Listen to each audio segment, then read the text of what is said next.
रमीज राजा chairman था तो पाकिस्तान को जो इंग्लैंड की टीम थी वो यहाँ पर व्हाइट वॉश करके गई है होम सीरीज में।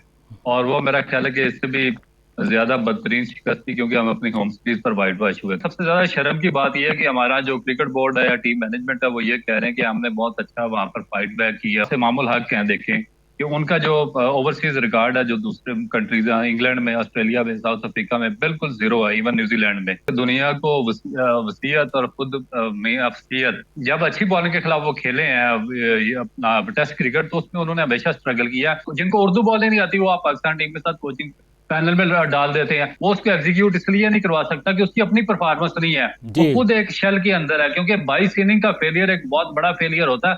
बिस्मिल्लाहिर्रहमानिर्रहीम, अस्सलाम वालेकुम। क्रिकेट की बातें with Shahnawaz only on 92 digital. मैं हूं शानवाज खान। पाकिस्तान 3 टेस्ट मैचेस की सीरीज़ ऑस्ट्रेलिया में हार चुका है, वाइट वॉश हुआ है। पैथेटिक परफॉर्मेंस, स्पेशली बैटर्स की अगर हम बात करें, बड़ी नाकिस परफॉर्मेंस। बॉलर्स की अगर हम बात करें, आमिर जमाल ने बड़ी उम्दा बॉलिंग की। पहले टेस्ट मैच की अगर मैं बात करूं, खुर्रम शहजाद एक अच्छी हमें नज़र आई एक पैदावार पाकिस्तान डोमेस्टिक क्रिकेट की। लेकिन उनके साथ अगर हम देखें, हसन अली काफ़ी एक्सपीरियंस प्लेयर, परफॉर्म नहीं कर पाए। बाबर आजम, बहुत ज़्यादा उम्मीदें होती हैं उनसे।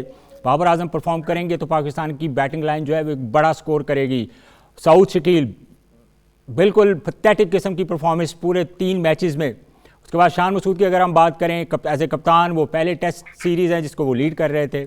लेकिन बाइस शर्मिंदगी मैं कहूँगा इस बात को कि पाकिस्तान 3 टेस्ट मैचेस की सीरीज़ वाइट वॉश हुआ है ऑस्ट्रेलिया के हाथों। एक्सपेक्टेड था, लेकिन कब चेंज आएगा? हम कब ऑस्ट्रेलिया की सरजमीन पे, न्यूजीलैंड की सरजमीन पे, इंग्लैंड की सरजमीन पे हम लोग मैचेस जीतेंगे? पाकिस्तान जो एक वेल नोन टीम है पूरी दुनिया क्रिकेट में, लेकिन जिस तरह की परफॉर्मेंस चल रही है थ्रू आउट वर्ल्ड कप से, पैथेटिक परफॉर्मेंस पाकिस्तान की। ये सारी जिस तरह की ये सीरीज़ पाकिस्तान हारा है और जो सिनेरियो चल रहा है, सारे सिनेरियो पे बात करने के लिए हमने आज दावत दी है साबिक टेस्ट क्रिकेटर और बड़े बेहतरीन फास्ट बॉलर अब्दुल रऊफ़ को। अब्दुल रऊफ़ हमारे साथ हैं। रऊफ़ भाई, ये वाइट वॉश हो गया, ये क्या मामला, क्या कहेंगे इसके बारे में?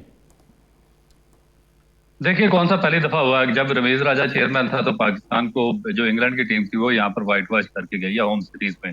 और वो मेरा ख्याल है कि इससे भी ज्यादा बदतरीन शिकस्त थी क्योंकि हम अपनी होम सीरीज पर व्हाइट वॉश हुए थे। उससे पहले ऑस्ट्रेलिया की टीम पाकिस्तान के टूर पर आई तो ऑस्ट्रेलिया ने पाकिस्तान को 1-0 टेस्ट सीरीज में शिकस्त दी। फिर अब बड़ी मुश्किल से हम न्यूजीलैंड से सीरीज ड्रा करने में कामयाब हुए जो होम सीरीज थी हमारी। और उसके बाद अब ऑस्ट्रेलिया में व्हाइट वॉश हुए हैं। और इसमें सबसे ज्यादा शर्म की बात यह है कि हमारा जो क्रिकेट बोर्ड है या टीम मैनेजमेंट है वो ये कह रहे हैं कि हमने बहुत अच्छा वहां पर फाइट बैक किया और हमने बहुत डायरेक्टर ज्यादा साहब की अच्छी क्रिकेट स्टेटमेंट है। खेली, ऑस्ट्रेलिया से बेहतर क्रिकेट खेली। और मेरा ख्याल है कि ये सिवाय इसके कि आप पाकिस्तानी कौम को बेवकूफ बनाने की और जो अपनी आपकी दिहाड़ियां लगी हुई हैं उनको बचाने के लिए आप पाकिस्तानी कौम की जो आंखों में सब्ज उसमें आप धूल झोंक रहे हैं जी, इसी वजह से आप इस तरह के बयान दे रहे हैं। वरना अगर आप देखें अदरवाइज तो पाकिस्तान की तीनों टेस्ट मैचेस में पाकिस्तान 5 दिन कंप्लीट नहीं कर सका। जी। और 4-4 दिन में पाकिस्तान को तीनों टेस्ट मैचेस में शिकस्त हुई है। ना आपकी बॉलिंग ने परफॉर्म किया, ना आपकी बैटिंग ने परफॉर्म किया, ना आपकी फील्डिंग ने परफॉर्म किया। और एक पैथेटिक किस्म की एक टोटल ओवरऑल जो अप्रोच रही है आपकी। तो जी। मेरा जी। ख्याल है कि इसका जिम्मेदार पाकिस्तान क्रिकेट बोर्ड है जो इसकी शॉर्ट टर्म पॉलिसीज हैं वो है। और उसके बाद सबसे बड़ी चीज जो है कि जाहिल लोग जो पाकिस्तान टीम के साथ और जूनियर टीमों के साथ और नेशनल एकेडमी में कोचिंग स्टाफ रखा हुआ है जिनकी टोटल एजुकेशन मैटर क्या उसके सराउंडिंग में घूमती है। तो मेरा ख्याल है कि यही लोग रिस्पॉन्सिबल हैं सर। देखें, नॉर्मली तो ऑस्ट्रेलिया में ये होता है कि 95 के बाद हम कोई मैच नहीं जीते थे। बहुत ज़्यादा रिलाई किया जाता था, बड़े नामवर जो बैटर्स हैं हमारी तरफ से पाकिस्तान को प्रेजेंट कर रहे हैं। बाबर आजम दुनिया क्रिकेट का बड़ा नाम, रिजवान कदरे बेहतर रहे, शान मसूद, सऊद शकील, जिनके जिनके बारे में ये प्रिडिक्शन की जा रही थी कि इन जैसे बैट्समैन पूरी दुनिया में नहीं है, टेक्निकली इतने तगड़े हैं और ये किसी भी बैट्समैन के, किसी भी टीम के खिलाफ ये बड़ी उम्दा परफॉर्मेंस देने की इनके अंदर एबिलिटी है। बट ये सारे फेल हुए। बेसिक रीज़न क्या समझते हैं इन सारी ये जो जो हमारी बैटिंग लाइन फ्लॉप हुई है पूरी सीरीज़ में? देखिए, जो आपकी बैटिंग और बॉलिंग फ्लॉप हुई है उसकी जो बेसिक रीजन है उसके पीछे झूठ है जो पाकिस्तानी अवाम के साथ बोला गया और झूठ का पुलंदा जो पाकिस्तानी अवाम के सामने पेश किया गया। क्योंकि आप किस बेस पर आप कर रहे थे कि आप ऑस्ट्रेलिया को शिकस्त देंगे? आपके पास ये मामूल हक हैं, देखें कि उनका जो ओवरसीज रिकॉर्ड है जो दूसरे कंट्रीज इंग्लैंड में, ऑस्ट्रेलिया में, साउथ अफ्रीका में बिल्कुल जीरो है, इवन न्यूजीलैंड में। उन्होंने कभी भी वहां पर अच्छी बॉलिंग के खिलाफ परफॉर्म नहीं किया। एक सेल्फिश क्रिकेट खेलते हैं और क्लेवर क्रिकेट खेलते हैं, और जो अपनी एवरेज यहाँ पर पाकिस्तान में जब लो बाउंस पिचेस होती हैं तो अपनी 100 रन 80-90 रन करते हैं, अपनी एवरेज को बेहतर करते हैं, और उसके बाद जितने भी अच्छे टूर्स आते हैं उसमें वो फ्लॉप हो जाते हैं। उसके बाद इमामुल हक देखें, आपके शान मसूद जो आपके कैप्टन है उनको देखें, उनका अब कम्प्लीटली 22 इनिंग में फेलियर है, और मेरा नहीं ख्याल कि क्रिकेट हिस्ट्री में इससे बड़ा फेलियर किसी और बैट्समैन का हुआ होगा। और उनको आपने कैप्टन बनाया हुआ, यानी कि 22 इनिंग में 150 रन है उनका। उसके बाद जो सबसे बड़े आपके बैट्समैन है बाबर आजम, उनकी आप देखें कि पिछला 10 इनिंग्स है उनका टोटल फेलियर है। जी एक आध 50 ये लोग करते हैं। उसके बाद आप जो दो यंगस्टर लेकर गए अब्दुल्ला शफीक और उसके बाद साउद शकील, उनकी टेक्निक में बहुत ज्यादा फ्लॉज है, क्योंकि जो आपकी मैनेजमेंट होती है या कोचिंग स्टाफ होता है उनका ये काम होता है कि आपकी जो टेक्निक उसको इम्प्रोवाइज किया जाए जिस कंडीशन से उनको लेकर जा रहे हैं खेलने के लिए। अब यहाँ पर वो जो डेड पिचेस होती हैं वहाँ लो बैकलिफ्ट के साथ खेलते हैं, बिल्कुल बॉटम एंड प्लेयर है यहाँ पर, तो वो ठीक है, सर्वाइव कर जाते हैं, स्कोर भी उन्होंने किया है। मगर जैसे ही वो सेमी कंडीशन में जाएंगे या बॉक्सिंग कंडीशन में जिस तरह ऑस्ट्रेलिया में थे वहां पर गए हैं, तो उनकी जो जितनी टेक्निक थी सारी शैटर हो गई और बुरे तरीके से एक्सपोज हो गए, और बिल्कुल वो रन करने के काबिल नहीं रहे। अच्छा, तो ये बाबर आजम, रऊफ भाई मैं आपसे ये पूछना चाह रहा हूँ, बाबर आजम कहीं रिटेलिएट तो नहीं कर रहे कि मुझे कप्तानी से क्यों निकाला? आप क्या समझते हैं इस चीज़ को? कंटिन्यूसली जिस तरह की परफॉर्मेंस चल रही है, वी ऑल ऑफ देम, हम कम से कम एक्सपेक्ट बाबर आजम से ये नहीं कर रहे जिस तरह की उनकी परफॉर्मेंस है। आप टीम मैनेजमेंट को इसको बेसिकली इसका कसूरवार समझते हैं, डायरेक्टर साहब को इसका कसूरवार समझते हैं, जो कि डायरेक्टर साहब दूसरों के लिए तो बहुत ज़्यादा इंस्ट्रक्शंस होती हैं लेकिन खुद उन चीज़ों पे इम्प्लीमेंट हमें अभी तक नज़र नहीं आया? वो बात वही है ना कि जो एक एग्जाम्पल है उर्दू की कि दुनिया को वसीयत और खुद मियां-वसीयत, ये हमारे डायरेक्टर्स और क्रिकेट बोर्ड का हाल है कि दूसरों को वो नसीहत कर रहे होते हैं और खुद मियां-वसीयत बने हुए हैं, खुद वही सारे ब्लंडर्स कर रहे हैं। और मेरा ख्याल है कि प्रॉब्लम ये है पाकिस्तान क्रिकेट बोर्ड में काफी अरसे से है कि जब वो रिप्लेस करते हैं किसी को भी कैप्टनसी से, तो उसकी रिप्लेसमेंट इनके पास होती नहीं है। और ना इनके पास देखेंगे बैट्समैन की रिप्लेसमेंट नहीं है, बॉलर की रिप्लेसमेंट नहीं है, स्पिनर्स की रिप्लेसमेंट नहीं है। और दूसरी जहां पर आपने रिटेलिएशन की बात की है बाबर आजम की, तो मेरा नहीं ख्याल कि वो रिटेलिएट कर रहे हैं, क्योंकि उन्होंने कोशिश की है जी और जी उसके बाद वो आउट हो गए हैं। और दूसरा उनका जो अगर आप टेस्ट क्रिकेट का रिकॉर्ड उठाकर देख लें तो वो इतना ज्यादा बहुत इम्प्रेसिव नहीं है। जी वो जी जो वाइड फॉर्मेट है वनडे या T20 उसमें तो काफी हद तक वो बेहतर रहे हैं, मगर जब अच्छी बॉलिंग के खिलाफ वो खेले हैं ये अपना टेस्ट क्रिकेट, तो उसमें उन्होंने हमेशा स्ट्रगल किया।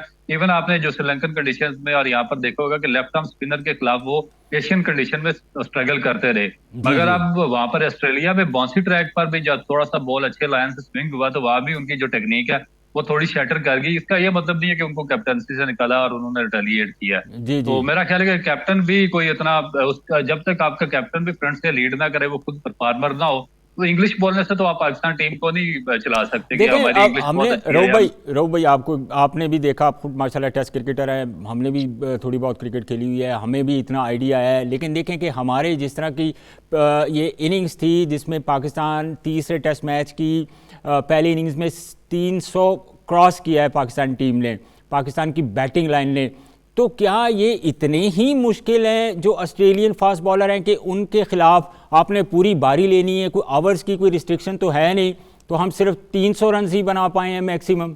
इसकी क्या वजह है? इसकी बेसिकली वजह, क्योंकि मैंने भी ऑस्ट्रेलिया का टूर किया हुआ है और वहां पर खेला हुआ, जो हमारी असल में प्रॉब्लम ये आता है कि जो आपकी मैनेजमेंट होती है ना, जब वो जाहिल लोग होते हैं जिनकी एजुकेशन नहीं होती है, जी वो जी पाकिस्तान टीम के साथ रखे जाते हैं, तो वो कोई पॉलिसीज बनाकर दे नहीं सकते लड़कों को, क्योंकि अगर आप छोटी छोटी लेकिन पॉलिसीज बनाए तो तनकीद तो 10 बहुत ओवर के ज़्यादा 15 होती ओवर के है प्लान करके दे। रऊफ भाई, तनकीद तो बहुत ज़्यादा होती थी। जिस तरह इससे पहले जो कोचिंग स्टाफ था उनके बारे में तो बहुत ज़्यादा क्रिटिसाइज लोग करते थे। इवन दो कि हमारे बहुत सारे एक्स क्रिकेटर जो हैं वो भी इस चीज़ पे क्रिटिसाइज करते थे कि जी वो सारे पाकिस्तान में भी बड़ा पोटेंशियल है, पाकिस्तान में भी बड़े बड़े टेस्ट क्रिकेटर हैं, तो हम फॉरेनर कोचेस ही क्यों अडॉप्ट करते, क्यों हायर करते? देखिए, इसमें सबसे ज्यादा क्रिटिसाइज फॉरेनर कोचेस पे मैंने किया था। जी और उसकी एक वजह थी कि मैंने क्यों उन पे क्रिटिसाइज किया। उन पे क्रिटिसाइज करने की वजह ये थी कि जिस तरीके से कॉन्ट्रैक्ट दिया स्टेटी ने और ये जो पुराना बोर्ड है उसने मिकी आर्थर वगैरह को, ये कौन सा तरीका था कि आप इंग्लैंड में बैठे हो और आप ऑनलाइन कोचिंग कर रहे हो और कोई जी इवेंट शुरू होने वाला हो उससे 5 दिन पहले आप पाकिस्तान आ जाएं और ड्रामे शुरू कर दें। इस जी जी तरीके से तो कोचिंग हो नहीं सकती। नहीं, कोचिंग तो एग्जैक्टली आपको फुल टाइम एग्री। जॉब आपको पूरा साल करनी पड़ती है।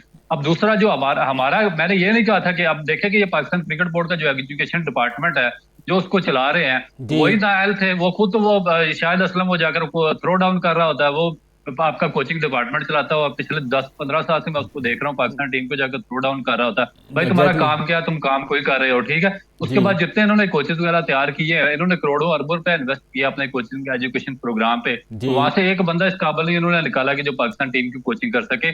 और फिर वापस आकर इनको यही पकड़ दकड़ के इधर उधर से अपने जो लाने पड़ते हैं कोचेस। अब प्रॉब्लम क्या, जो आपने बात किया कि फॉरेन कोचेस क्यों बेहतर थे, फॉरेनर कोचेस का इनके साथ कंपैरिजन उस सूरत में होता है कि वो हाईली क्वालिफाइड कोचेस होते हैं जो बाहर से आते हैं, उनकी एजुकेशन होती है, उनकी डिग्रियां होती है, उनके पास स्पोर्ट्स साइंसेस की डिग्रियां होती है, उनके पास साइकोलॉजी उन्होंने पढ़ी होती है, ह्यूमन एनाटॉमी उन्होंने पढ़ा होता है, उसमें बायोमैकेनिक्स पढ़ा होता है, स्पेशलाइज्ड होते हैं। तो जब जी आपने जी फॉरेन कोच को रिप्लेस करना होता है ना अपने पाकिस्तानी किसी कोच के साथ, तो फिर उसकी कम से कम एजुकेशन तो देखे ना कि उसके साथ मिलती जुलती है या नहीं मिलती जुलती। जी जी आपके आप वो करते हैं मैट्रिक फेल, मिडिल फेल, जिनको अपना नाम नहीं लिखना आता, असाइनमेंट नहीं बनानी आती, वो उठाकर पाकिस्तान टीम के साथ, जिनको उर्दू बोलनी नहीं आती, वो आप पाकिस्तान टीम के साथ कोचिंग पैनल में डाल देते हैं।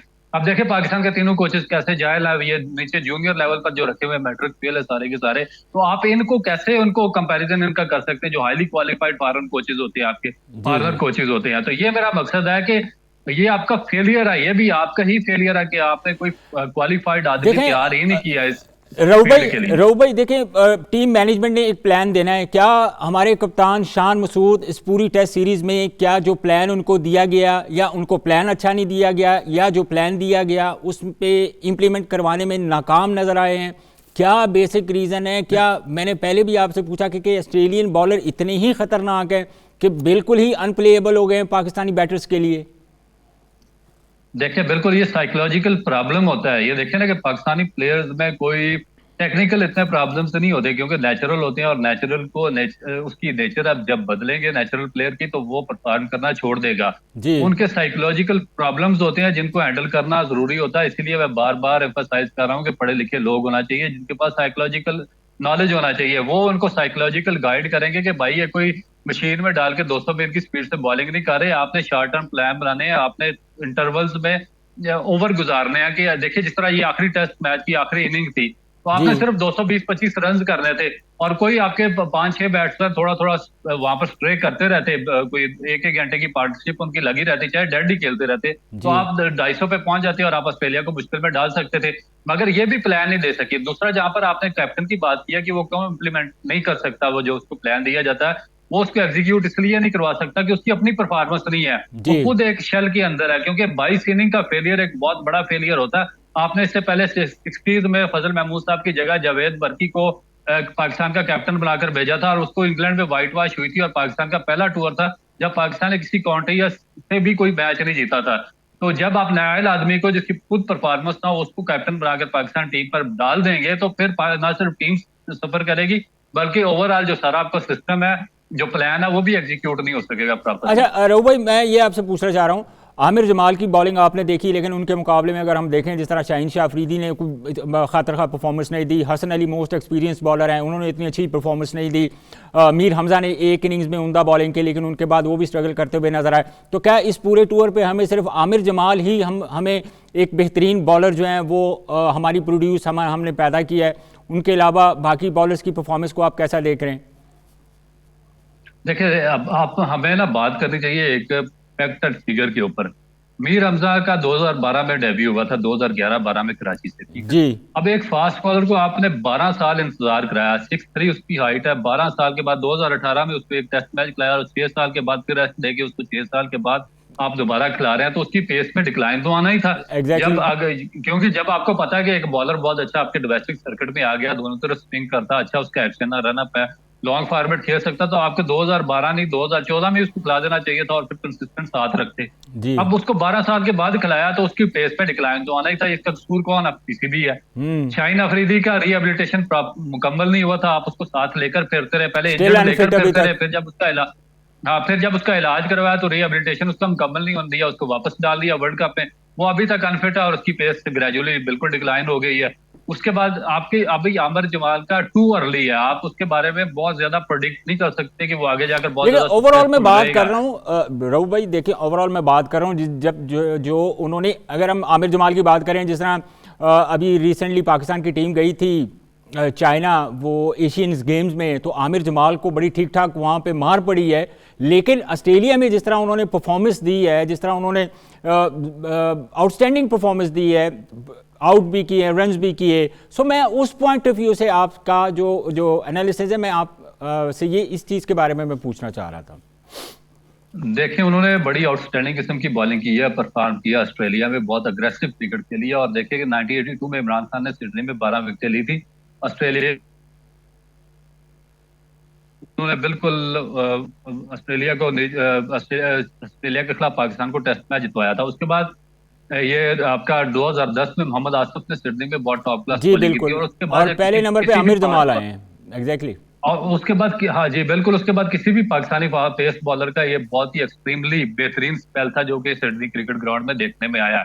मगर बात यह है कि एक वैक्यूम था पाकिस्तान की टीम में ऑलराउंडर का। आपने फहीम अशरफ को बहुत ज्यादा ऑब्लाइज किया, बहुत ज्यादा उसको चांसेस दिए, बार बार दिए, मगर वो अपनी जो पोजीशन थी पाकिस्तान टीम में उसको जस्टिफाई नहीं कर सकी। इसी वजह से उनको बार बार साइडलाइन किया जाता रहा। वो तो टेस्ट क्रिकेट के, अगर वो उनके अंदर पोटेंशियल होता, या टैलेंट होता, टेम्परामेंट होता टेस्ट क्रिकेट में, तो ये बात तो मेरी भी समझ में आ जाती, आपकी समझ में भी आ जाती कि फ़हीम अशरफ एक अच्छा ऑलराउंडर है और फ्यूचर में पाकिस्तान के लिए बहुत अच्छा सर्व कर सकता है, पाकिस्तान को मैचेस जिता सकता है। लेकिन अनफॉर्चुनेटली 20 ओवर की क्रिकेट, 50 ओवर की क्रिकेट और 5 रोज़ा क्रिकेट में आपको मुझसे बेहतर पता है कि बहुत ज़्यादा फ़र्क होता है। बहुत शुक्रिया। साबिक टेस्ट क्रिकेटर अब्दुर्रऊफ़ हमारे साथ थे। उन्होंने ओवरऑल पाकिस्तान जिस तरह 3 मैचेस की सीरीज़ हारा है, ऑस्ट्रेलिया से वाइट वॉश हुआ है, सो आई डोंट हैव वर्ड्स कि मैं किस तरह इसको एक्सप्लेन करूं। मैं तो ये अल्फाज भी मेरे मुंह से नहीं निकल रहे कि पाकिस्तान वाइट वॉश हुआ है, लेकिन उनकी एग्जांपल उन्होंने पहले भी थी कि पाकिस्तान इधर होम सीरीज़ में भी वाइट वॉश हुआ है। सो हमारे लिए ये बाइस से तशवीश भी है, बाइस से शर्मिंदगी भी कहूँगा, क्योंकि हमारी क्रिकेट का ये वक्त हम कभी एक्सपेक्ट नहीं कर रहे थे कि हमारी पाकिस्तान की क्रिकेट पे ये वक्त भी इस तरह भी आएगा। इस पूरे 3 सीरीज़ के मैचेस में एक वक्त ऐसा था कि जहाँ पे हम 2 मैचेस, जो मेलबर्न का था और उसके बाद ये जो तीसरा टेस्ट था सिडनी में, हम जीत सकते थे। हम इस पोजीशन में थे, हमारे पास बड़ी बेहतरीन अपॉर्चुनिटी क्रिएट हुई थी कि हम ऑस्ट्रेलिया को 95 के बाद कोई मैच हरा सकते थे, लेकिन अनफॉर्चुनेटली ऐसा नहीं हुआ, हम वाइट वॉश हुए। आज के प्रोग्राम से इतना ही, मुझे इजाज़त दीजिए। अल्लाह हाफिज़।